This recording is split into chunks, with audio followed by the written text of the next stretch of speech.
Hey there, fellow marketers, Professor Wolters here, and today we're going to talk about how to choose an influencer to work with your brand, because influencer marketing really does work. It does have an impact, because you know what?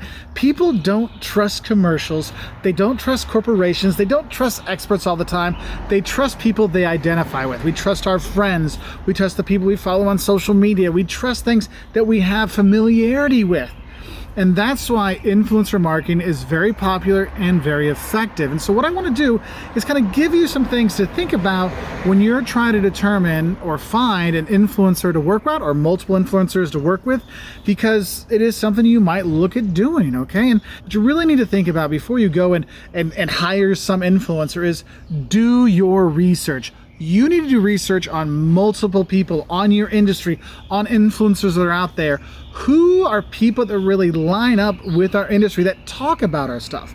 If I'm going to be doing a project on technical gadgets and stuff like that, I need to get an influencer that uses those technical gadgets. If I'm going to do something with food, I want an influencer that deals with food. I need to be doing research beforehand. And the things you're going to do when you're doing this research, you're going to check out their website, you're going to check out their social media pages, and you're not just going to take a glance. You're going to do a deep dive. What have they been posting? What have they been posting about? Who else have they worked with? You're doing all these things to get a better understanding of who that influencer is, what they stand for, okay? And you can actually learn a lot. And what you want to be doing when you're going through their old social media posts, you're going through their webpage, is you're looking for content quality. I mean, how good has that work been that they've done for other companies versus the work they do for themselves? Because you might see there's a very different level of quality when it's their stuff than when they work with somebody else and they're trying to sell somebody's stuff, right? And so you want to kind of think about that and research it. And there are websites that can help you out. Social Blade is a website you can go to and look at viewer numbers and subscription numbers. Social Blue Book's is another place you can go look and see what it's worth to work with people to give you a rough idea. There's a lot of stuff out there, because when you start looking through people's content, you start doing that research, you start to figure out, even before you even talk to them, if they're the kind of influencer you would want your brand to work with, yes or no. Because sometimes it might seem like they're a great thing, but when you go back through, you see that, oh, they've already said 5 times that this is their favorite shampoo. I mean, how many beauty bloggers have you seen? This is my favorite shampoo. This is my favorite shampoo. It's like every few weeks. No, it's every few paychecks they say that, okay? So you might want to think about that and you look at that. I know in the travel industry, there was one couple that used to do a bunch of videos. It was like 5 towns in a row. It's my favorite city in Mexico. And it turned out they were paid off by the tourism boards of those different cities to say good things about them. And that makes you go, which is their really favorite city in Mexico? Do they have one? And so you have to think about that when you're doing their research. And that's why sometimes it's nice. You realize after watching a few videos, you know what? They're not for me. You know, that's why when people are like, oh, I didn't realize they did risque stuff. Well, have you ever looked at any of the other stuff they've made? It kind of gives you that. So do that research. Now, after you've done the research, you know, you're learning about them. And my second tip for you is see if they have similar values to you, or I should say similar values to your product or brand. Because if your brand is all about family friendliness and being the family together, then that's going to be a different kind of blog or different kind of blogger, vlogger, influencer than somebody that's like, it's all about making the money. It's all about the Benjamins. I'm going to make it rain. Well, there's products that you want that person that's going to make it rain in there. But there's other people you want them to focus more on the family thing.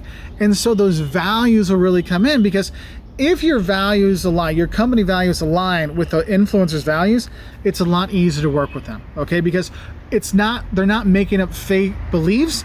Their beliefs and your beliefs are similar, so it works. Though I will say sometimes the numbers trump the values, because you just want to have enough people actually seeing it. So you might see, I don't really line up with their values, but they can get me in front of 5 million eyeballs. So maybe I will still work with them. So there are things that will trump some of these. So I just want to give you some things to kind of think about. So have you done your research? You've really see if the values line up. What you can do is actually on their websites, you might see a thing called a media kit, or you can ask them, write them and say, hey, we're interested in working with you. Could we possibly see your media kit? And on their media kit, it'll tell you a lot of things, but just remember, the media kit is always meant to make them look good, okay? And it will tell you the number of impressions they get, the number of subscribers they have, the number of social media platforms they're on, the other campaigns they've worked with or companies they've worked with. They're going to give you an idea of what they do, what their reach can be, and that can help you understand. But I want to tell you, my next advice for you is realize that subs aren't the only thing you need to look at, okay? 5 million subscribers is great, but if no one's watching it, it might not be as helpful as if you get somebody with, 10,000 subscribers, but it's a very focused niche. You want to look at that. That's why that media kit can really talk about, here's the niches we specialize in, and if your niche fits into that, that could be a much better, more impactful influencer than if you get somebody with 5 million subscribers. And the thing is when you're looking at the numbers and you're looking at the media kit, they kind of go together, because I say look at the media kit, but also don't just look at the subs, look at different numbers. Look at the number of impressions they have. Look at the number of views they have. Look at the number of engagements they have, because if people are liking and commenting and doing things, that means whatever they're doing is getting people to talk, getting people to interact with these things. And that means your brand has a better chance of being talked about because people are talking about that influencer. So look at that engagement rate. That can help you as well. But I will warn you, when it comes to the numbers, influencer fraud is real. Think about it. If I can buy 10,000 subscribers and it makes me look like, for whatever, $200, whatever, I don't know how much it is, but for that, and I can make an extra $10,000 from influencer marketing, heck yeah, the people will do that. Now, they get caught doing that, get thrown off the platform, it can be really bad, but you, as someone that's going to work with an influencer, you want to see their numbers and look, do things make sense? Is there a weird spike and then it flattens out again? What happened there? Ask them to explain it, because honestly, influencer fraud is not super prevalent, but it's out there, and it's something you should really look at, because I'm sure if you're running the social media for your company, you've probably got a direct message saying, hey, we can get you more subscribers if you pay us. Those things are out there, and you don't want that. You don't want fake views. You want real, honest views. That's why sometimes those smaller niche influencers work better. And when you focus on the niche influencers, you might see that that niche is perfect. I know for me, this Professor Wolters channel only has about 10,000 subscribers, but I've actually worked with a number of companies and embassies to actually develop training programs for them, because I specialize in marketing education and online education.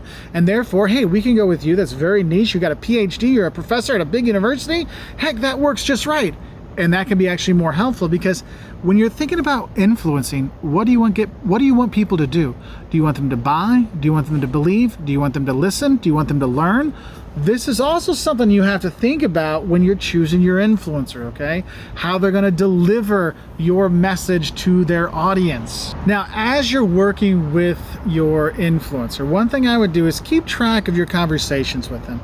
Because another thing I like to look at is evaluating the reliability of the influencer. When I email them, how long does it take them to get back to me?